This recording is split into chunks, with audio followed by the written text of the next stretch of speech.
President Trump is in Qatar today after a pretty boisterous day in Saudi Arabia the day before. He's continuing on his Mideast swing, trying to make, not trying to make, but making billions of dollars in deals for the United States and other countries in the Middle East.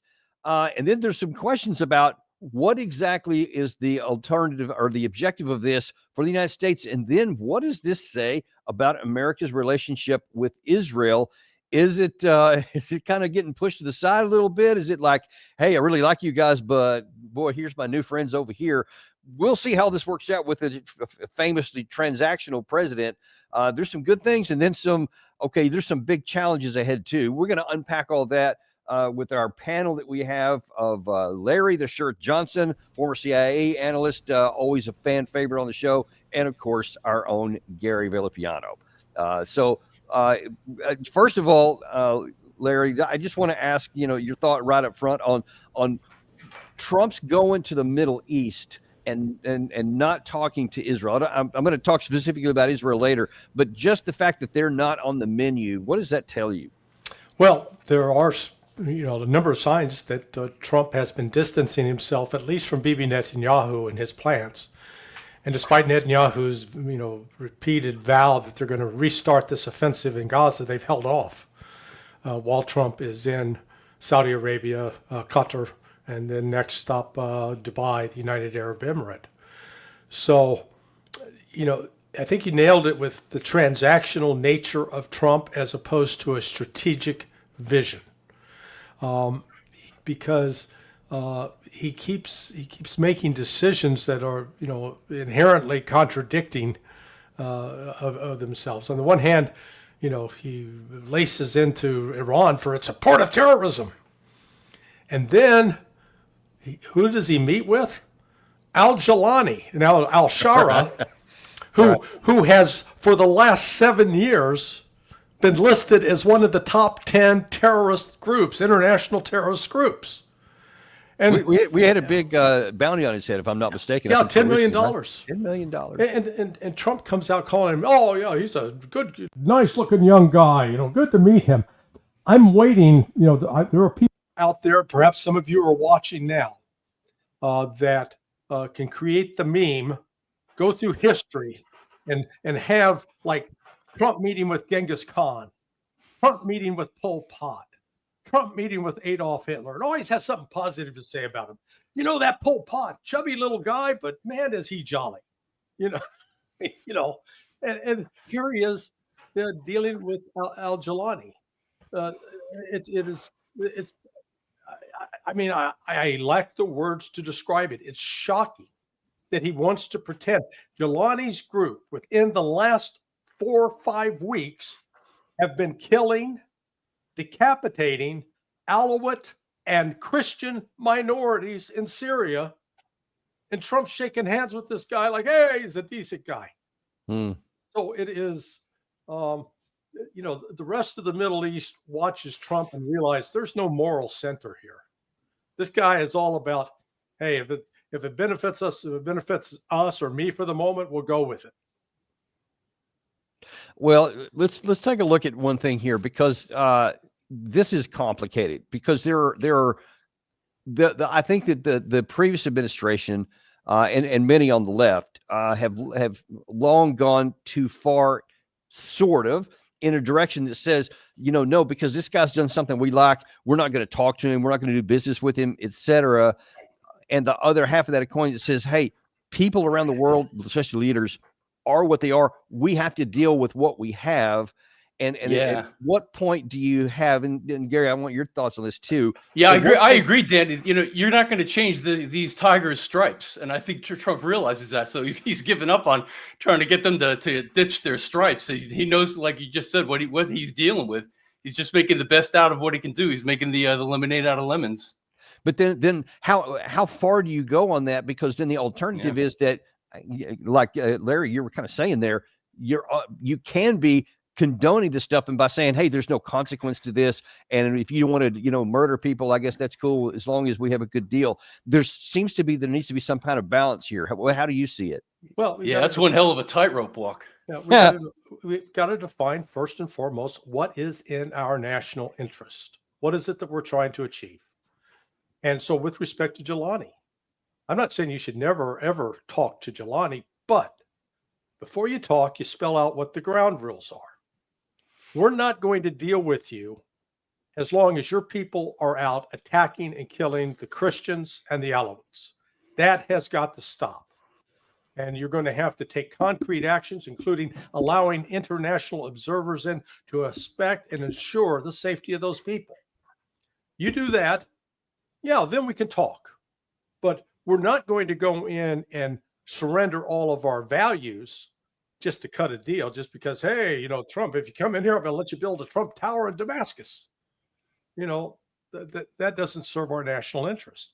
And it's the same, you know, I think part of the reason that we've seen Trump take steps that are distancing himself from Israel, you know, when you look at it, started with demoting Michael Waltz, pushing him off to the UN where he'll be completely irrelevant, followed by the U.S. surrender to the Houthis. You know, Trump said, oh, they capitulated. Nonsense. They retreated. And for good reason. We could not stay in there without risk of losing the aircraft carriers. Then, and we didn't consult with Israel. We didn't say, hey, guys, we're going to pull out. In fact, our deal with the Houthis allows the Houthis to continue to send missiles to Israel, which they've been doing.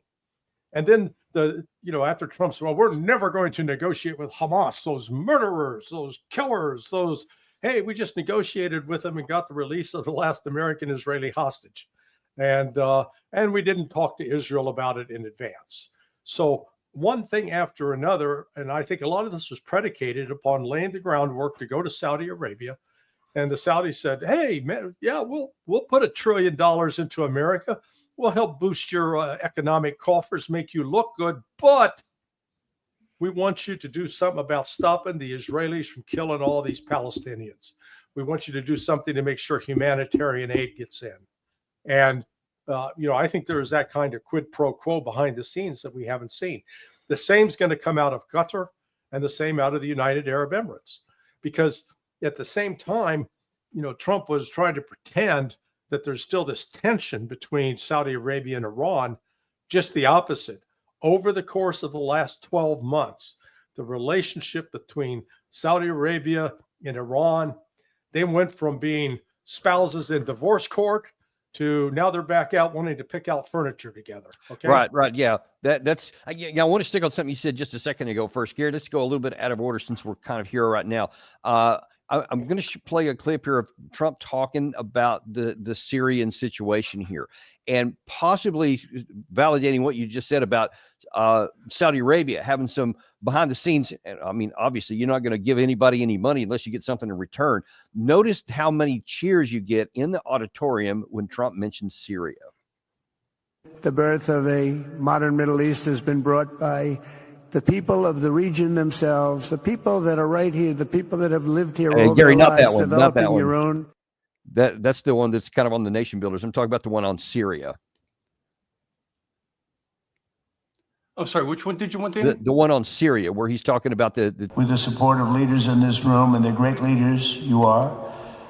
We are currently exploring normalizing relations with Syria's new government. The face-to-face coming just hours after Trump announced he would lift sanctions on Syria, now that the Assad regime has crumbled. I will be ordering the cessation of sanctions against Syria in order to give them a chance at greatness. Yeah. What do you make of that? All the cheers. I mean, they cheered a few lines, not that many here, but that's one that they were pretty robust on. Why does Saudi Arabia, and you saw that image there in between there where Mohammed bin Salman was hugging this, the Syrian leader, et cetera. Why does Saudi Arabia specifically care about Syria?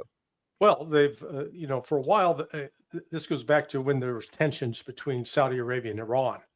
And one of the big, goals of the United States was to prevent the expansion of Iranian influence. But the only reason the Iranians went into Syria was to back up Assad's battle against these radical Sunni Islamists that, frankly, many of them were supported by Saudis and by Qataris and people from the United Arab Emirates. So that was sort of one of these proxy battles. Now they're seeing this decision to lift those sanctions as this frankly came, I think, at the request of the Saudis, and Trump answered it. Notice the contrast. I don't know if you guys picked up the clip when Trump talked about getting, hey, everybody's signing on to the Abraham Accord. And there was dead silence. People did, yeah, we're not clapping for that. The Abraham Accord was to restore relations between the Gulf Arabs and Israelis, or, really to establish it for the first time. That went over like, a rotting dead cat in church. It was like, oh, that's distasteful. A rotting cat in church? Yeah. Yeah, you know what that sounds like. So, okay. So this was, the problem for Trump is that Syria is, he's lifting the sanctions, but there still is no good central government. And you still have Turkey and Israel on the verge of coming to blows over it. You've got Israel having weakened itself by trying to occupy a lot of southern Syria and continues to carry out bombing raids. So, this was one of these cosmetic gestures.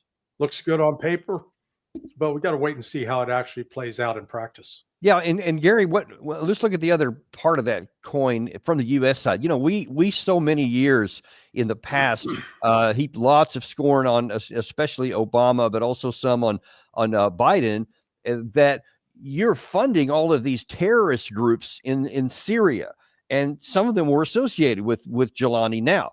In the past, and you were like, wait, these are the guys we're supposed to be going after, and now then all of a sudden all that's gone.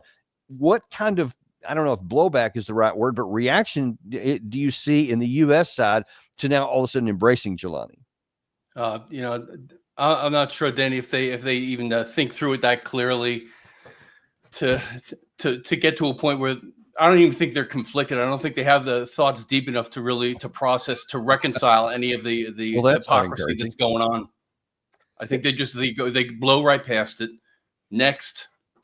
Well, so does that kind of get us back to the transactional nature? Yeah. Well, those transactions were no good, but these are cool today, and that's what's necessary to get where I want to go. Well, in theory, U.S. foreign policy is supposed to be built on some, let's call them bedrock principles. Hey, we're against terrorism. We are, ardently opposed to anybody that carries out violence against civilians for political purposes. Yeah, only in concept. Yeah, then we say that in theory, and then the rest of the world sits there and watches us. And here we are embracing a guy who started out with ISIS, who then transitioned into al-Nusra. Broke with ISIS, but was still in association with ISIS, and then formed his own Hayat Tahrir al-Sham group, HTS, and quickly rose to the top 10. It's like the old top 10 recordings. Hey, these are the hit parade. Can you dance to it? Yeah. And, he was consistently listed as number 6 or number 7 in the world for, decapitations, killing civilians, setting off bombs, killing those infidels. And now we're sitting there and embracing him. So when the rest of the world hears us talking about terrorism and at the same time watching us facilitate the Israeli murder of Palestinian civilians, then the U.S. has zero credibility on this front. And let me ask one before we shift on to the next topic here. One of the questions I have is, can Golani actually pull all of these disparate groups that helped him rise to power and drive Assad out? Can he govern on it, or what is the chances that these people, or that his group there, continues to fragment like has happened in decades past in Syria? He's an outsider, and so he's, you've got all these Sunni tribes that are going to have a say in this. You've got the Shia community, you got the Alawite community, you got the Christian communities, albeit they're minorities. But, Golani is not, he doesn't have a natural political base. He's not naturally aligned with what remains of the, let's call it the economic elite within Syria. Now, reopening Syria, eliminating the sanctions, that's going to create some attractive opportunities. And I guarantee the Turks will be in there first to take advantage of that. to get as much control over those economic resources and assets. Again, Jelani is simply a tool. He is, let's call him Zelensky light. You know, Oh, man. he's the new organ grinder monkey in the Middle East. Yeah, well, I dancing guess to we'll the see how tune. we'll see how much he dances and how much he does the dancing, but Yeah. we'll see on that. One other thing, I want to shift gear a little bit here. I'm going to play a clip here that, at least in the words, are really good. And if somebody like you or I were saying these, if we were the president of the United States, I mean, or anybody actually, I would be cheering these on, because I'm like, this is an accurate reflection of what has been in the past and what should not be in the future. But it's got an edge to it, because it was something you said a little earlier in this episode here, that Trump is a very transactional. So one wonders, is this just a transactional gesture, and does he really mean it? Or will it change if the conditions change tomorrow? Watch this. The birth of a modern Middle East has been brought by the people of the region themselves, the people that are right here, the people that have lived here all their lives, developing your own sovereign countries, pursuing your own unique visions and charting your own destinies in your own way. It's really incredible what you've done. In the end, the so-called nation builders wrecked far more nations than they built, and the interventionists were intervening in complex societies that they did not even understand themselves. They told you how to do it, but they had no idea how to do it themselves. And now, you can talk about Libya, you can talk about Somalia, obviously Iraq. We gum things up in Afghanistan, et cetera. I mean, there's a horrible track record and wreckage all over the force. So Gary and I were actually talking about this last night. We're like, on the surface, we obviously agree with all that. We've been preaching it ever since we've been on this channel. But does Trump actually mean that going forward? How did that strike you? Well, I'm sure he believes the words that he says, and it remains to be seen whether he will back it up with action. It was, I think, important that he was taking on the Project for a New American Century, the neoconservatives. Now the neoconservatives, people like Mark Levin and Ben Shapiro, are hollering, "Oh, that's anti-Semitic to call us neocons." Yeah. Except go back and read their original damn documents. They refer to themselves as neoconservatives. So, they try to have it both ways. Yeah. And yeah, it's true. There was an inordinate Zionist influence to this.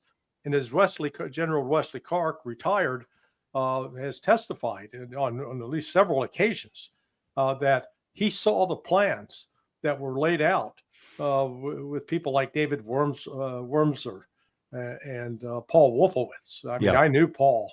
Our sons went to high school together, but they laid out, they were going to do 7 wars in 7 years. And all this was designed to protect Israel, to secure Israel's position in the Middle East.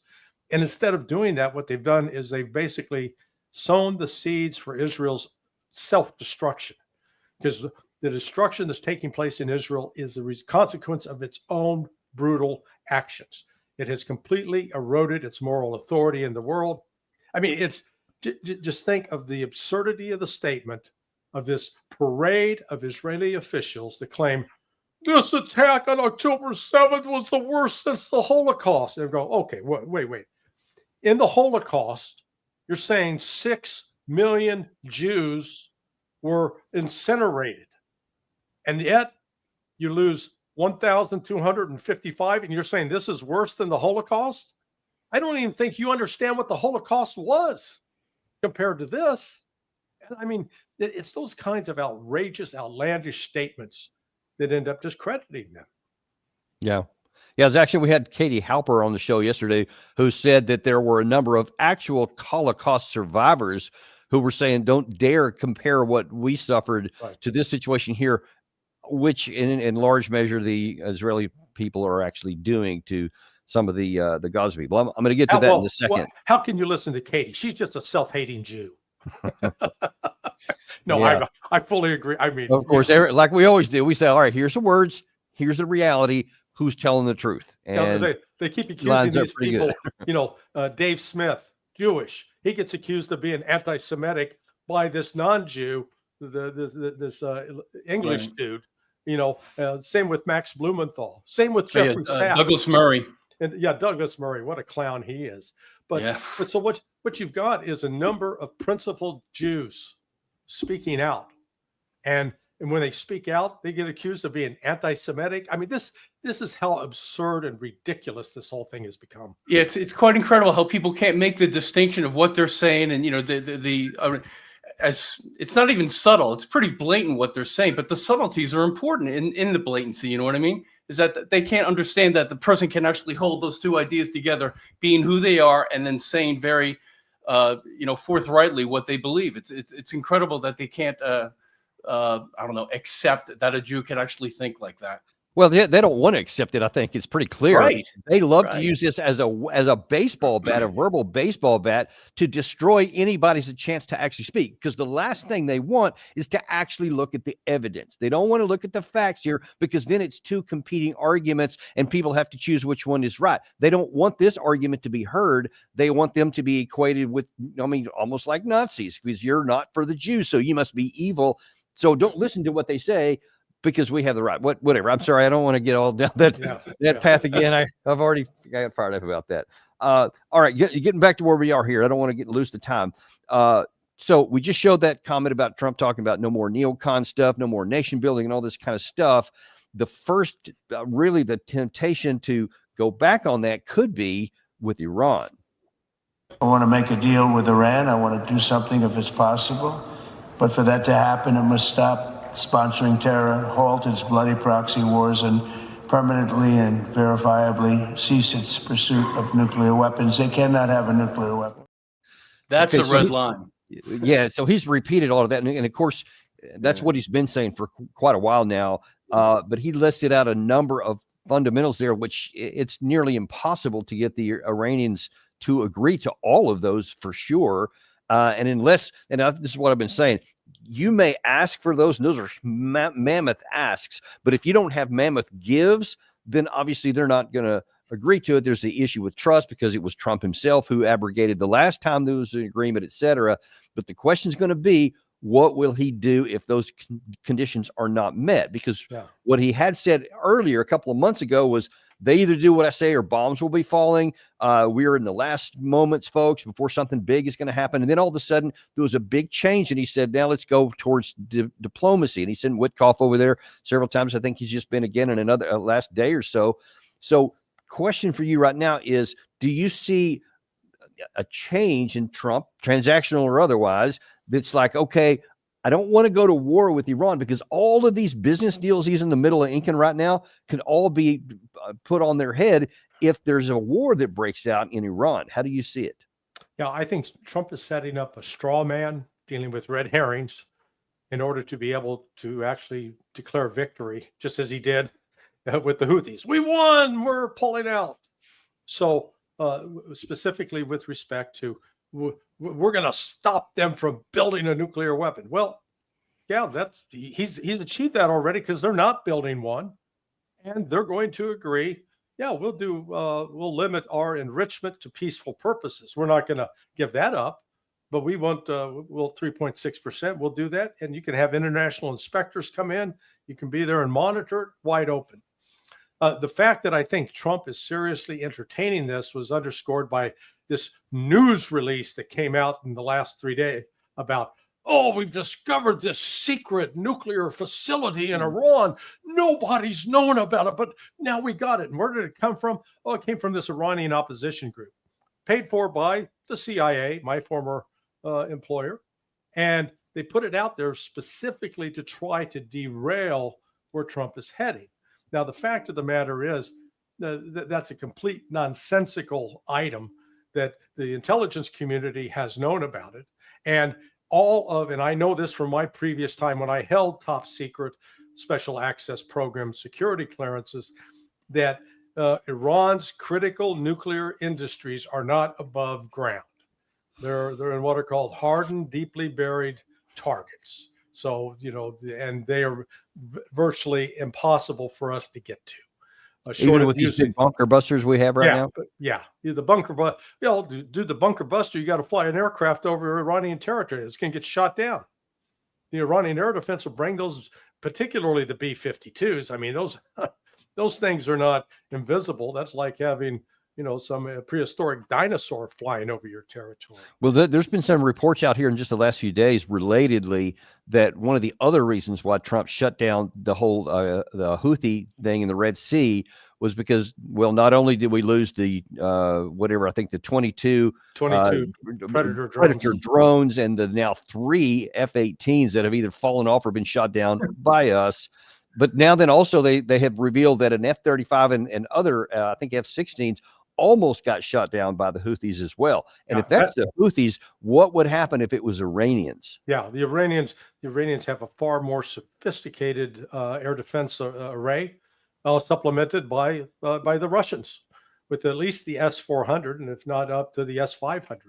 So, the United States, I think someone finally got to Trump and explained to him that if you think getting our ass kicked by the Houthis was a problem, go ahead and try it with Iran. It's going to be far more deadly because, if in the event that the United States decided to launch any attacks, unlike trying to hit a ship moving in the Red Sea, where the Houthis didn't have real-time intelligence, surveillance, reconnaissance data in order to target those ships, and those are very difficult to hit.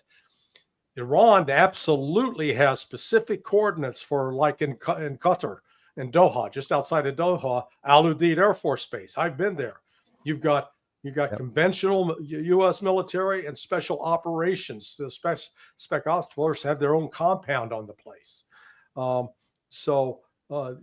can be immediately targeted, and there's no guesswork involved, and there's no air defense systems at those bases.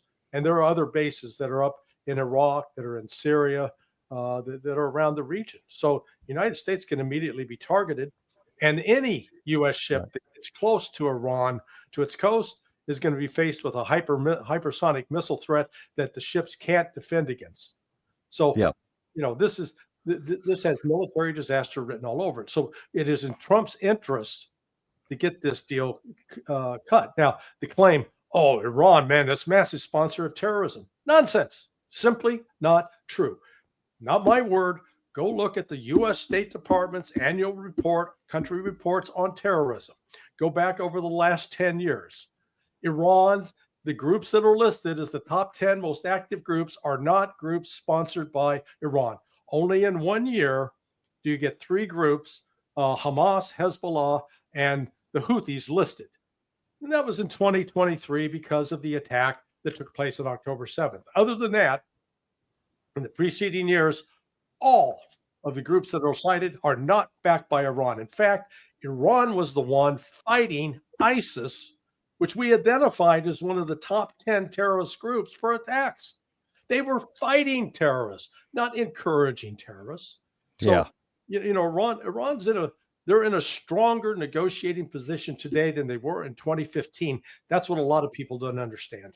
Yeah, I think Danny. So I want to know who got to Trump to explain that all to him, because it's like he heard everything that Larry just said, because his tone is so different now, and he's so much more, let's say, reluctant to talk about the possibility of bombing, right? So who on the inside? Because we don't know, we don't hear any of the administration admitting that. We just hear the subtle change of Trump's. Man, some of it's not so subtle. There's been a major change from March and the 1st of April to now. Full D. So somebody got to him. I think you're right. Because I've seen her name mentioned more than once on some issues that, in fact, I saw it in the New York Times anyway, specifically on the issue of Iran, that she and some others folks had just laid out pretty graphically what was likely to happen. And is this a path you want to go down? So we'll see how that's going to work out. Real quick, want to jump into another area here before we run out of time. You and Ambassador for Russia, Vasily Nebenzia. Sorry, I can't say his last name right. He went before the United Nations Security Council and made a pretty strong denunciation of what Israel was doing and how he wants to see change.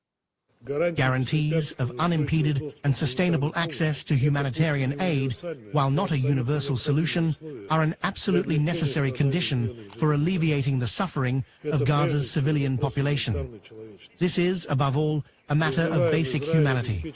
We call on Israel to ensure the protection of humanitarian personnel and to lift the humanitarian blockade, which constitutes a gross violation of Articles 55, 56, and 59 of the Fourth Geneva Convention on the adequate provision of the civilian population in occupied territory.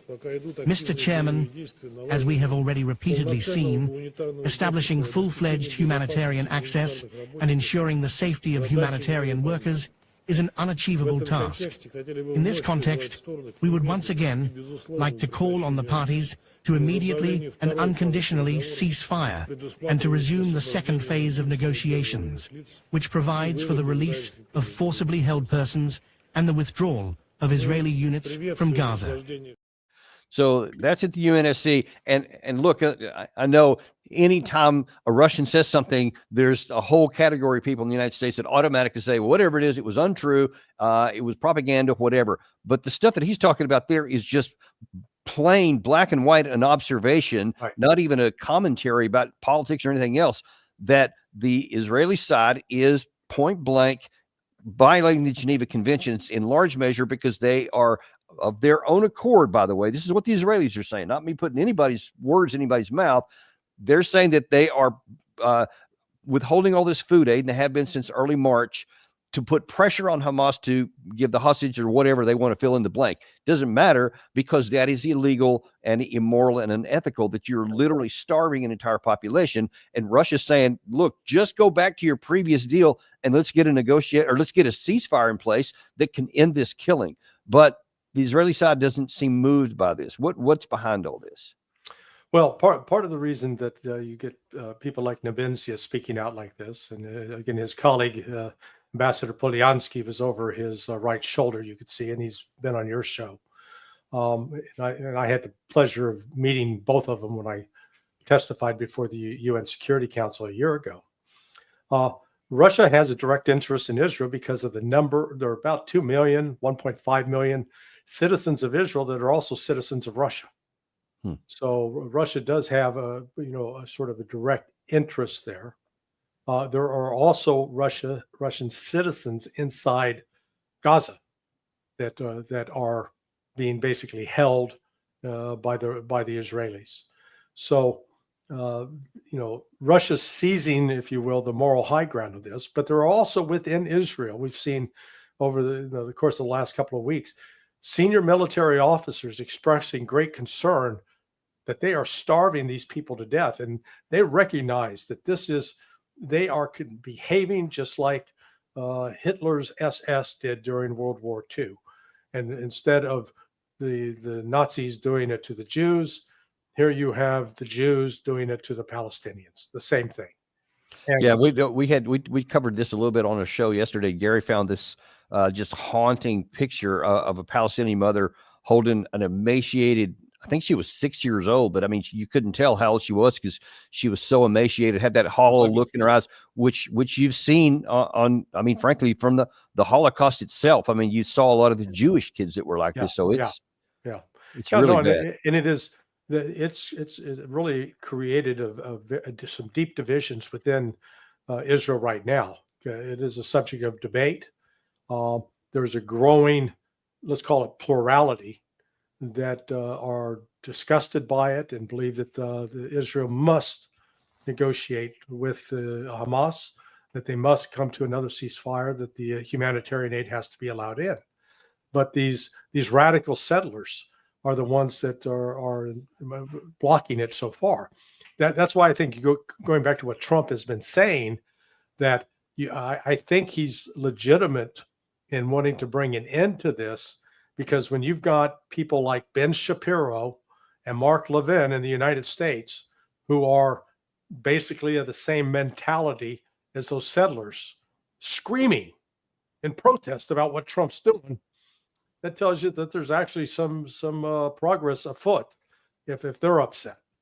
And Gary, how do you see Exactly. that? Because what do you see within the U.S.? Do you see any changes, or do you see a lot of these people just keeping a hardened view? I'm not sure I see any changes going on. I mean, I think both sides have kind of like settled in on their sides and are just, standing their flanks kind of thing. I wish there was more persuasion going on. You would think that some of the videos that at least we've been showing on our show has perfectly illustrate the situation. It's in one sense, it's a very simple situation in the sense that it's not hard to understand. You see what's happening to these innocent people, and any person with a heart and soul could look at that and feel the horror of it all. So if anything, it's like more of a light needs to be shown onto this. I think that's the only thing that could possibly help, because the dialogue isn't helping much. They're just going at one another, and smart people like Shapiro and Mark Levin are still making their arguments in spite of all this, in spite of the images that are out there. It's quite something, and I agree that as futile as it sometimes seems with what Trump is doing, and even he seems to not be fully convicted to make some more demands of Netanyahu at this point in time. He's trying to be, I don't know if he's working more behind the scenes than he is on the scenes. I think it was rather astute of him to do what he did, which is make this trip without outright saying, listen, I'm not going to have nothing to do with Netanyahu. He just goes there without seeing him. I mean, his actions were speaking louder than his words in this sense. So I thought it was a smart deal to do this, and to go around, to go around them at least the way he is, in the manner that he is. And that's not people aren't missing that, Right. because and we got one more soundbite to play. This is actually a sound instead of video, but when you talk about what we've been talking about here, that Trump is saying, Iran has to change, but he's now not as bellicose as he was. He said, here's this situation with Syria. We're going to go down this path. We're expanding all of these, business deals with all these other Arab states in the area. A lot of this stuff would seem to not be good for Trump. There's even reports that Trump is actually close to coming out and saying he's going to try to do something for the Gaza war that he's trying to do for the Russia-Ukraine war, which is to bring it to an end, i.e. before Netanyahu launches apparently a new offensive. We'll see if that happens. But in all of this, for obviously those reasons, Trump was asked, hey, what about Israel? Does this trip sideline Israel at all? No, not at all. No, this is good for Israel. Having a relationship like I have with these countries, Middle Eastern countries, essentially all of them, I think it's very good for Israel. Yeah, but I love that. It's really actually good for Israel. Yeah. I love that. Is it though? Is it really good for Israel? How do you see it, Larry? Yeah, Trump is actually trying to save Israel from itself. Yes. Or more importantly, trying to prevent these ultra Zionists from destroying Israel. Oh, agreed. There are still a significant number of Israelis who are not consumed with hatred for the Palestinians, who are amenable to recognizing the right of the Palestinians to exist and to retain their land. And you've had, albeit a minority, but a pretty vocal, brave minority of Israelis that have stood up and worked together with Palestinians to try to promote that way forward. If Trump would really genuinely embrace that and stop facilitating the Zionist, genocide of the Palestinians, then he would really be on his way to becoming a genuinely historic president and helping really bring an end to this needless bloodshed. And in the last few minutes we have here, related to that, one of the other things that Trump had said during his speech, which didn't get a lot of applause in his speech in Saudi Arabia, was he still is trying to push this whole Abraham Accords situation. And Saudi Arabia is really keen on two things that they absolutely require. One is that there be a two-state solution for the Palestinian side. And then there's a couple of others, but let's just park on that. do you think, and I'm sure this was being said behind the scenes to Trump as well, yes, we'd love to give you this big win because that's what you want, but it's going to come at the cost of there has to be a two-state solution for Palestine, which is absolutely categorically rejected by Benjamin Netanyahu. How do you square that circle? Yeah, cut off their aid. What Trump's going to come away with is he's going to calculate. Oh, let's see. How much money did Mrs. Adelson give me? $100 million. Hey, the Saudis just gave me $1 trillion. Those guys in Qatar are giving me a $400 million airplane. Yeah. So we're at the $1.4 trillion, or $1.004 trillion. But the economics of it start adding up. And look, I candidly believe that the Gulf Arabs understand, hey, Trump can't be bought. He can be influenced with the money, because when he looks at the Israeli deal, all it is it's a lost leader, man. You're pouring money into this, and you're not getting anything back in return other than a bunch of headaches. So, and there are people within, let's call them the Steve Witkoff arena.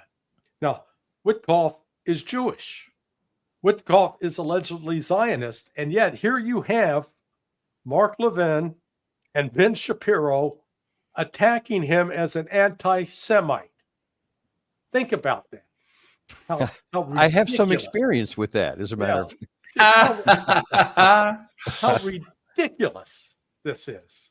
But, that shows you just how divorced from reality this ultra-Zionist crowd is. And so, I'm hoping that, if Trump goes through with this deal with Iran, which I think is possible, he'll be able to, again, declare victory. I stopped them from building the bomb that they weren't building, okay? But I stopped them, and we've got this agreement. It's not 10 years.